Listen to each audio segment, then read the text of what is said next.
peaceful rally na samahan ng iilang nais manggulo. Mananagot ang lahat. Yan ang nais ni Pangulong Ferdinand R. Marcos Jr.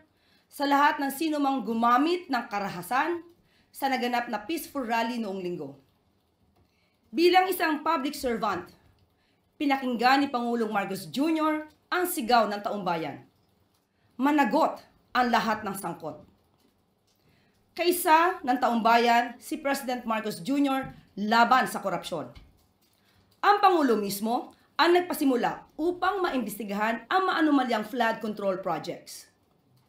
Magpapatuloy din ang Pangulo sa naumpisahan na ito at sa tulong ng taumbayan na magiging matapang sa pagbunyag ng katotohanan, ang pang-aabuso sa kaban ng bayan ay mailalantad at malalabanan. Ang Pangulong Marcos Jr. ay handang tumugon sa hiling ng taumbayan kaya't nirespeto at patuloy na nirespeto ng Pangulo ang karapatang pantao.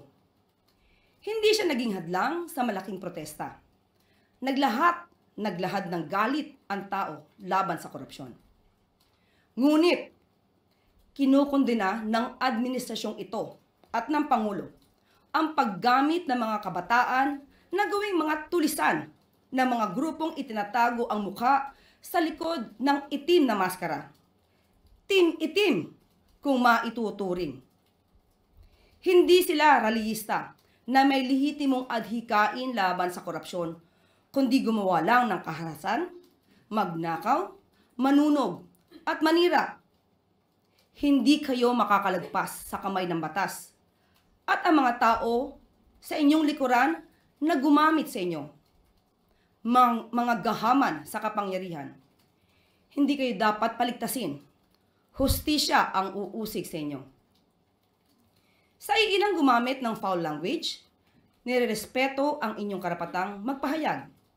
Pero may responsibilidad din kayong maging magandang ehemplo, lalo na sa kabataan. Ipinaglalaban natin ang tama. Idaan natin sa paraang tama.